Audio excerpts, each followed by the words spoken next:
नमस्कार। आज मिति 2082 साल असार 10 गते मङ्गलबार। आज असाढ कृष्ण पक्ष चतुर्दशी तिथि 18:30 पछाडि औँसी तिथि लाग्नेछ। त्यस्तै गरेर आज चन्द्रमा वृष राशिमा रहेका छन्। सुरु गरौँ आजको राशिफल। मेष राशिको लागि आजको दिन धन र व्यवहारमा सन्तुलन गर्नु आवश्यक देखिन्छ। नजिकका सम्बन्धहरूमा थोरै गम्भीरता देखाउनु पर्ने समय रहेको छ। अहङ्कार घटाएर संवाद गर्दा समस्याहरूको समाधान हुन सक्नेछन्। वृष राशि। वृष राशिलाई चन्द्रमा आफ्नै राशिमा रहेकाले आत्मबल र निर्णय क्षमतामा वृद्धि हुन सक्छ। नयाँ सोच र योजनाहरू सफल हुन सक्ने सङ्केत देखिन्छ।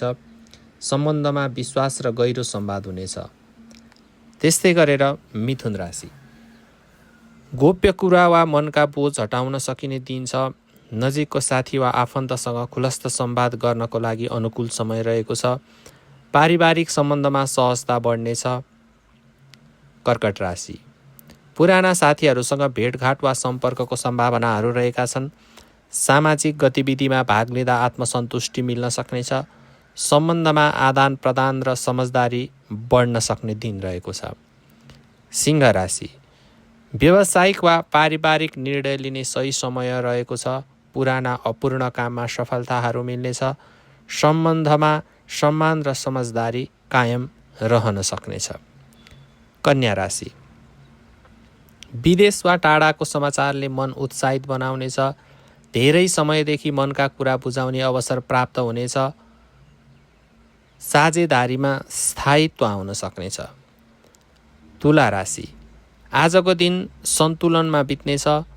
दुःख दिएको कुरा क्षमा गर्ने र अगाडि बढ्ने समय रहेको छ। सम्बन्धमा मिठास फर्कने सङ्केतहरू रहेका छन्।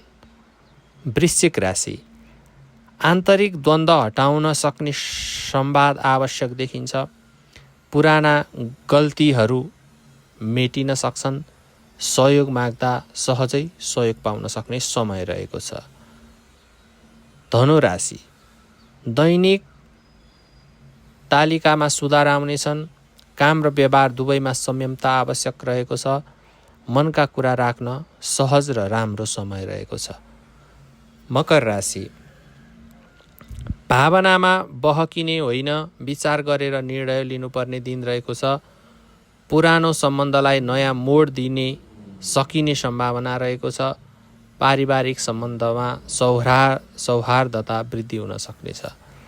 कुम्भ राशि। घर परिवारसँग समय बिताउने मौका मिल्नेछ। सामाजिक सम्बन्धमा पुनः मेलमिलापको सङ्केतहरू देखिन्छन्। पुराना सोचलाई परिवर्तन गर्न सकिने समय रहेको छ। मीन राशि। मनमा अनेक विचार आउन सक्छन्, तर निर्णय गर्नलाई ढिलो नगर्नु राम्रो हुनेछ। पुराना मनमुटावहरू समाधान गर्न सहज अवसर हुनेछ। सम्बन्धमा अलिकति संवेदनशील हुनपर्ने समय रहेको छ। हस्त, धन्यवाद।